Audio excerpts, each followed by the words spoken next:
ഒരു കപ്പ് എടുക്കട്ടെ. കപ്പ് കപ്പേ. രാഹുൽ മാങ്കൂട്ടത്തിൻ്റെ ഒരു കുറിപ്പാണ്. ആ കുറിപ്പിനൊപ്പം രാഹുൽ ഒരു ചിത്രം കൂടി, ഒരു ചായക്കപ്പുമായി ഇരിക്കുന്ന ഒരു ചിത്രം കൂടി അദ്ദേഹം പങ്കുവച്ചിട്ടുണ്ട്. ഈ കപ്പ് കണ്ടപ്പോൾ എൻ്റെ മനസ്സിലേക്ക് ഓടി വന്ന മറ്റൊരു ചിത്രം കൂടിയുണ്ട്. ആ ചിത്രമാണ് നിങ്ങൾ തംബ്നെയിലിൽ കണ്ട ചിത്രം. തംബ്നെയിലിൽ നിങ്ങൾ കണ്ട ചിത്രം കേരളത്തിൻ്റെ UDF മുന്നണിയുടെ ഭാഗമായിട്ടുള്ള രണ്ട് പാർട്ടികളിലെ നിലപാടുകളുടെ നട്ടെല്ലിൻ്റെ പോരാട്ടത്തിൻ്റെ പര്യായമായ രണ്ടാളുകൾ. ഒന്ന് കോൺഗ്രസിലെ രാഹുൽ മാങ്കൂട്ടം, മറ്റൊന്ന് KM ഷാജി. ഇതുപോലെ ED കയറി നിരങ്ങി ഒരു +2 കോഴക്കേസ് എന്ന പേരിൽ CPM കെട്ടിച്ചമച്ചുണ്ടാക്കിയ ഒരു കേസിൻ്റെ പുറത്ത് ED അയാളെ വിടാതെ പിന്തുടർന്ന് വേട്ടയാടി അയാളുടെ വീട്ടിൽ അയാൾ അധ്വാനിച്ചുണ്ടാക്കിയ പണം പോലും കോഴപ്പണമാണെന്ന പേരിൽ പിടിച്ചുകൊണ്ടുപോയ EDയുടെ കാഴ്ചകളും നമ്മൾ കണ്ടതാ. അന്ന് ED വന്ന് KM ഷാജിയുടെ കോഴിക്കോട്ടെ വീട്ടിൽ കിടന്ന് നിരങ്ങി അരിച്ച് പെറുക്കുമ്പോൾ വളരെ കൂളായി ഒരു മുണ്ടുടുത്ത് ആ മുണ്ടിൻ്റെ കൂടെ ഒരു ടീഷർട്ട്, വീട്ടിൽ ഉപയോഗിക്കുന്ന ഒരു ടീഷർട്ടും കൂടി അണിഞ്ഞ് ഒരു കപ്പിൽ ചായയുമേന്തി ആ ചായ വളരെ കൂളായി ആ മനുഷ്യൻ വലിച്ചു കുടിക്കുന്ന ചിത്രമാണ് ഇത്. കാണുമ്പോൾ ഇന്നത്തെ പിണറായി വിജയൻ്റെ ദയനീയ അവസ്ഥ, തൂറി ബരകി തീറാത്തോൻ തൂറിയപ്പോൾ തീട്ടം കൊണ്ടാറാട്ട് എന്ന് പറഞ്ഞതുപോലെയായി ഇന്ന് EDയുടെ റൈഡ് എന്ന് പറയുന്നത്. 12 ഇടങ്ങളിൽ ഒരേ സമയം റൈഡ്. പിണറായി വിജയൻ്റെ വീട്ടിൽ, തിരുവനന്തപുരത്തെ വീട്ടിൽ, കണ്ണൂർ പിണറായിയിലെ വീട്ടിൽ, മുഹമ്മദ് റിയാസിൻ്റെ വീട്ടിൽ, മകൾ വീണയുടെ ബാംഗ്ലൂരിലെ ഓഫീസിൽ, പിന്നെ ശശിധരൻ കർത്തയുടെ വീട്ടിൽ എന്ന് വേണ്ട 12 ഇടങ്ങളിൽ ഒരേ സമയം റൈഡ്. ഇത് നമ്മൾ തെരഞ്ഞെടുപ്പിന് മുൻപ് പറഞ്ഞതാ. പിണറായി വിജയനെ സംബന്ധിച്ചിടത്തോളം ഈ പറയുന്ന അധികാരം എന്ന് പറയുന്നത് RSSൻ്റെ അജണ്ടകൾ നടപ്പിലാക്കിക്കൊണ്ടിരുന്ന അധികാരം അല്ലേ? കഴിഞ്ഞ 10 വർഷക്കാലം RSS പറയുന്നത് കേരളത്തിൽ നടപ്പിലാക്കുന്ന ഏജൻ്റായിരുന്നു പിണറായി വിജയൻ. ആ RSSന് അവരുടെ അജണ്ടകൾ നടപ്പിലാക്കാനുള്ള ഒരു ആയുധമായിരുന്നു പിണറായി വിജയൻ. ആ പിണറായി വിജയൻ അധികാരമില്ലെങ്കിൽ ആ ആയുധം മൂർച്ചയില്ലാത്ത വാള് പോലെയാ എന്ന് പറഞ്ഞാൽ ഉപയോഗശൂന്യമാണ്. ആ ഉപയോഗശൂന്യമായ പിണറായി വിജയനെ വേട്ടക്കിറങ്ങിയിരിക്കുകയാണ് RSSും സംഘപരിവാരവും. കാരണം ഇത്രയും കാലം പിണറായി വിജയനെ ഇവരുടെ അടിമയാക്കി വെച്ചത് പലതും കാണിച്ച് പേടിപ്പിച്ചിട്ടാ. അതിലെ SNC ലാവ്ലിൻ കേസ് മുതൽ ഇങ്ങോട്ട് പിണറായി വിജയൻ്റെ കൊള്ളരുതായ്മകൾ 1000 ഉണ്ട് എന്നുള്ളതാ.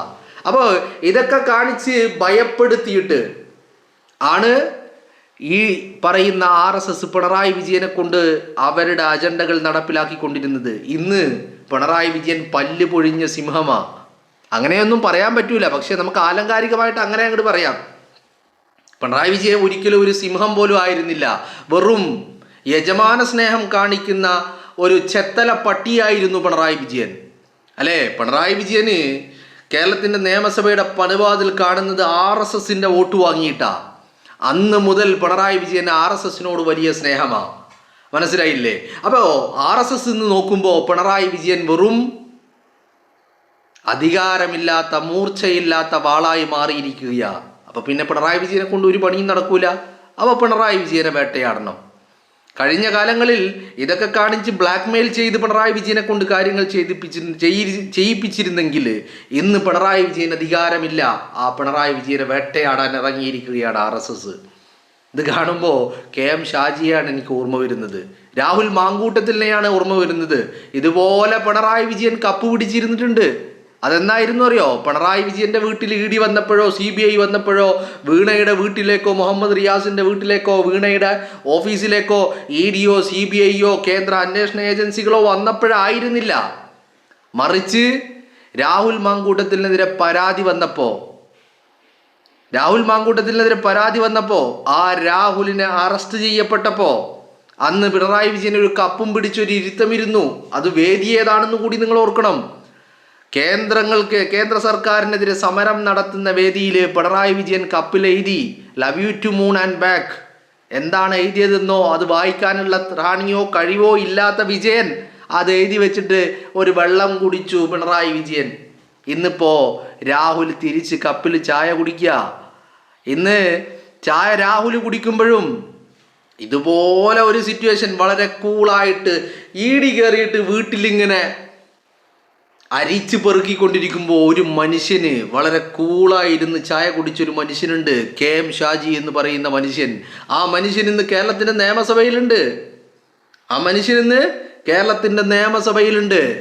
ആ മനുഷ്യൻ പിണറായി വിജയനെ കേരളത്തിൻ്റെ നിയമസഭയിൽ കിട്ടാൻ വേണ്ടി കാത്തിരിക്കുകയാ. അങ്ങനെ ഒരു ഘട്ടത്തിലാണ് പിണറായി വിജയൻ കേരളത്തിൻ്റെ നിയമസഭയിലേക്ക് എത്തുന്നതിന് മുമ്പ് ഇക്ഷാ ഇമ്മ വരക്കുകയാ. നട റോട്ടിൽ കിടന്നിട്ട് ഇക്ഷാ ഇമ്മ വരക്കേണ്ട ഗതികേട്. വിജയ, നിന്റെ പേരോ ഗതികേട് അല്ലേ? നിങ്ങളൊന്ന് ആലോചിച്ച് നോക്ക്. കഴിഞ്ഞ കാലങ്ങളിൽ കഴിഞ്ഞ 10 വർഷം അധികാരം ഉപയോഗിച്ച് അതിൻ്റെ അഹങ്കാരവും ധാർഷ്ട്യവും ഉപയോഗിച്ച് രാഷ്ട്രീയ എതിരാളികളെ വേട്ടയാടിക്കൊണ്ടിരുന്ന പിണറായി വിജയൻ ഇന്ന് കാലചക്രം ഇങ്ങനെ കറങ്ങി വന്നപ്പോ ആ വേട്ടമൃഗം ആരായി മാറി? പിണറായി വിജയനായി മാറി. വേട്ടക്കാരനോ? വേട്ടക്കാരൻ സംഘപരിവാരവുമായി മാറി. ഇതേ സംഘപരിവാരത്തിന് വേണ്ടി പണിയെടുത്ത പിണറായി വിജയൻ അവസാനം സംഘപരിവാരൻ പാലം വലിച്ചു, കുതികാല് വെട്ടി വിജയന്റെ. ഇത്രയും കാലം വിജയനോട് ഒരു കാര്യം പറയുമ്പോൾ ഒരു നിർദ്ദേശം മുന്നിൽ വെക്കും, ഒരു അജണ്ട വെക്കും, ഒരു RSSന്റെ അജണ്ട പിണറായി വിജയന്റെ മുന്നിൽ വെക്കും. പിണറായി വിജയൻ ഇങ്ങനെ നോക്കും കണ്ണുരുട്ടിയിട്ട്. അപ്പോൾ നാഗ്പൂരിൽ നിന്നൊരു കോൾ വരും. അതിൽ SNC ലാവലുണ്ട്, മകളുടെ മാസപ്പടിയുണ്ട്, ബിരിയാണി ചെമ്പിൽ സ്വർണം കടത്തിയതുണ്ട്, KT ജലീലിനെ ഉപയോഗിച്ച് ഖുർആനിനകത്തും സ്വർണം കടത്തിയതുണ്ട്, പിന്നെ സ്വപ്ന സുരേഷ് ഉണ്ട്, ഷാർജയിലെ ഷെയ്ഖ് ഉണ്ട്.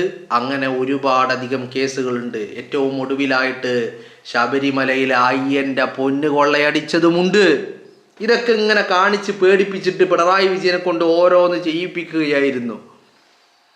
ശരിക്കും പിണറായി വിജയന് PM ശ്രീയിൽ പോയി ഒപ്പിട്ടത് പിണറായി വിജയന് വലിയ താല്പര്യം ഉണ്ടായിട്ടൊന്നല്ല, അത് ചെയ്യുകയല്ലാതെ പിണറായി വിജയന് വേറെ വഴിയുണ്ടായിരുന്നില്ല. നിങ്ങളൊന്ന് ആലോചിച്ചില്ലേ?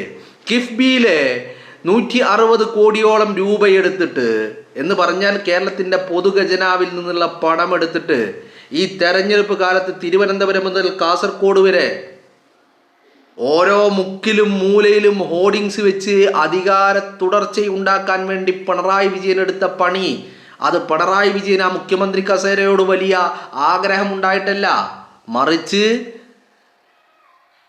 സ്വയം പിണറായി വിജയനെയും മകളെയും മകനെയും മരുമകനെയും സേഫാക്കാൻ വേണ്ടിയിട്ടുണ്ടായ ഒരു കളിയാ. വിജയന് നല്ല ബോധ്യമുണ്ടായിരുന്നു, കസേരയിൽ നിന്ന് താഴെ ഇറങ്ങുന്ന നെക്സ്റ്റ് മൊമെന്റ് താൻ വേട്ടയാടപ്പെടുമെന്നുള്ള ബോധ്യം പിണറായി വിജയനുണ്ടായിരുന്നു. അതിന്ന് യാഥാർത്ഥ്യമായിരിക്കുകയാണ്. മനസ്സിലായില്ലേ?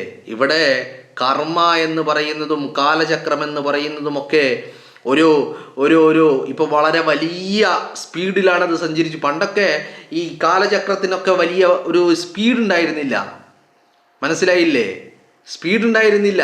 വളരെ പതിയെ സാവധാനം ഇങ്ങനെ ചലിച്ചു കൊണ്ടിരുന്ന കാലചക്രമായിരുന്നു. എന്നാൽ ഇന്നത് ബുള്ളറ്റ് ട്രെയിനിനെ വെല്ലുന്ന രീതിയിലുള്ള സ്പീഡിലാണ് ഈ കാലചക്രം കറങ്ങിക്കൊണ്ടിരിക്കുന്നത്. നിങ്ങളൊന്ന് ആലോചിച്ച് നോക്ക്. കഴിഞ്ഞ 10 വർഷക്കാലം പിണറായി വിജയൻ രാഷ്ട്രീയ എതിരാളികളോട് കാണിച്ചു കൂട്ടിയ തെമ്മാടിത്തരങ്ങൾ എന്തൊക്കെയാ? ഇന്ന് അതേ പിണറായി വിജയൻ അതേ രാഷ്ട്രീയ വേട്ടയാടലിൻ്റെ ഇരയായി മാറുകയാണ്. ഇത് രാഷ്ട്രീയ വേട്ടയാണെന്നൊന്നും പറയാൻ പറ്റില്ല. കാരണം പിണറായി വിജയനെ വെളുപ്പിച്ചെടുക്കാൻ RSSും ഒരുപാട് പണിയെടുത്തിട്ടുണ്ട്. കാരണം RSSന് അത് അവരുടെ ആവശ്യമായിരുന്നു. കേരളത്തിൻ്റെ മണ്ണിൽ കാലൂന്നാൻ കഴിയാത്ത RSSന് പിണറായി വിജയനെ വെളുപ്പിക്കേണ്ടത് അവരുടെ ആവശ്യമായിരുന്നു. എന്തിനാത്? അധികാര കസേരയിൽ പിണറായി വിജയൻ എടുക്കുന്നത് പോലെ ദാസ്യപ്പണി മറ്റൊരുത്തനും ചെയ്യില്ല എന്നുള്ളത് അവർക്ക് ഉറപ്പുണ്ടായിരുന്നു. അതുകൊണ്ട് തന്നെ പിണറായി വിജയനെ മാക്സിമം വെളുപ്പിക്കാനുള്ള പണിയും RSS എടുത്തിട്ടുണ്ടായിരുന്നു. പക്ഷെ അധികാരം നഷ്ടപ്പെട്ടു എന്നുള്ള യാഥാർത്ഥ്യം തിരിച്ചറിഞ്ഞ RSS ഇനി പിണറായി വിജയനെ കൊണ്ടു നടക്കുന്നതിൽ അർത്ഥമില്ല എന്നുള്ളത് RSS മനസ്സിലാക്കിയ കാര്യമാണ്. അല്ലെങ്കിൽ നിങ്ങളൊന്ന് ആലോചിച്ച് നോക്ക്. ഇപ്പം പിണറായി വിജയൻ്റെ മകള് തൈക്കണ്ടി വീണ 2.17 കോടി രൂപ CMRL നിന്ന് മാസപ്പടി വാങ്ങിയത് എന്ത് സർവീസ് നൽകിയിട്ടാണ്? കഴിഞ്ഞ കാലങ്ങളിൽ സഖാക്കളുടെ ക്യാപ്സ്യൂൾ ഉണ്ടായിരുന്നത് MS ഓഫീസ് സർവീസ് ചെയ്തിട്ടാണെന്നാ. ഒരു MS ഓഫീസ് മൈക്രോസോഫ്റ്റിൽ നിന്ന് ഒരു MS ഓഫീസിൻ്റെ ബണ്ടിൽ പർച്ചേസ് ചെയ്യണമെങ്കിൽ പോലും 2.17 crore വേണ്ട എന്നുള്ളതാണ്. എന്ന് പറഞ്ഞാൽ 2,17,00,000 രൂപ ഒരു MS ഓഫീസിൻ്റെ ബണ്ടിൽ പർച്ചേസ് ചെയ്യാൻ, മൈക്രോസോഫ്റ്റിൽ നിന്ന് പർച്ചേസ് ചെയ്യാൻ അതിന് ആവശ്യമില്ല. അവിടെയാണ് മൈക്രോസോഫ്റ്റ് MS ഓഫീസ് സർവീസ് ചെയ്ത് എന്നും പറഞ്ഞിട്ട് CMRL നിന്ന് കൃത്യമായിട്ട് മാസപ്പടിയായിട്ട് 2.17 കോടി രൂപ, 2,17,00,000 രൂപ വീണ കൈപ്പറ്റിയിരിക്കുന്നത്. ഇപ്പം എന്ത് സർവീസാ സഖാക്കള്? എന്താണ് സർവീസ് എന്ന് പറഞ്ഞാൽ മതി. ഇനി MS ഓഫീസിൻ്റെ ഒരു പുതിയ വേർഷൻ വാങ്ങാൻ വെറും 1000 മതി. ആ 1000 കൊണ്ട് MS ഓഫീസിൻ്റെ ഒരു പുതിയ വേർഷൻ വാങ്ങി ഏതൊരാൾക്കും ഇൻസ്റ്റാൾ ചെയ്യാൻ കഴിയുന്ന സാധനം. അതിന് സർവീസ് ചെയ്തതിന് 2.17 കോടി രൂപയോ, 2,17,00,000 രൂപയോ? മനസ്സിലാവുന്നില്ല അതിൻ്റെ ഉള്ളിലെ കള്ളക്കളികൾ. എന്താണെങ്കിലും പിണറായി വിജയനും പെട്ടു, വീണയും പെട്ടു, മരുമോൻ റിയാസും പെട്ടു, മകൻ വിവേകും പെടുമെന്ന് തന്നെയാണ് മനസ്സിലാക്കാൻ സാധിക്കുന്നത്. പിന്നെ ഈ മകൻ വിവേകിന് പിന്നെ ഇന്ത്യക്കകത്ത് വലിയ ബിസിനസ്സോ ഓഫീസുകളോ, ബിസിനസ് ഉണ്ട് പക്ഷെ ഓഫീസുകളോ മറ്റുള്ള കാര്യങ്ങളോ ഒന്നും ഇല്ലാത്തത് കൊണ്ട് അത് നടക്കുന്നില്ല. മകൻ്റെ ഇടപാടുകളൊക്കെ വിദേശത്താണ്. അപ്പോൾ അവിടെ ഇടിക്ക് ഒറ്റടിക്ക് പോയിട്ട് ഈ റെയ്ഡ് നടത്താനൊന്നുള്ള അധികാരം ഇടിക്കില്ലാത്തത് കൊണ്ട് മകൻ തൽക്കാലം ഇപ്പോൾ മാറ്റി നിർത്തപ്പെട്ടിട്ടാണുള്ളത്. പക്ഷേ മകനും ഈ കെണിയിൽ വീഴും, അല്ലെങ്കിൽ വീഴ്ത്തും സംഘപരിവാർ എന്നുള്ള കാര്യത്തിൽ ഒരു തർക്കവും ഇല്ല. എന്താണെങ്കിലും രാഹുലിൻ്റെ പ്രതികാരം അല്ലേ, ഷാജി വളരെ കൂളായിട്ടാണ് അന്ന് ചായ കുടിച്ചുകൊണ്ട് EDയെ നേരിട്ടത്. ഇന്ന് പിണറായി വിജയൻ മൂലക്കിരിക്കുക, തൂറാൻ മുട്ടുന്നുണ്ട്. പക്ഷെ തൂറാൻ പറ്റുമോ? തൂറാൻ പറ്റാത്ത അവസ്ഥ. എന്ത് ചെയ്യണമെന്നറിയാതെ ആകെ അങ്കലാപ്പിലായിരിക്കുകയാണ്. എന്തായാലും കൃമികീടങ്ങൾ കേരളത്തിൻ്റെ തെരുവോരങ്ങളിൽ ഇറങ്ങിയിട്ടുണ്ട് രാജാവിനെ സംരക്ഷിക്കാൻ വേണ്ടിയുള്ള പോരാട്ടത്തിന്. പക്ഷേ എനിക്ക് തോന്നുന്നില്ല കൃമികീടങ്ങളുടെ പോരാട്ടം കൊണ്ട് രാജാവിനെ സംരക്ഷിച്ചെടുക്കാൻ കഴിയുമെന്ന്.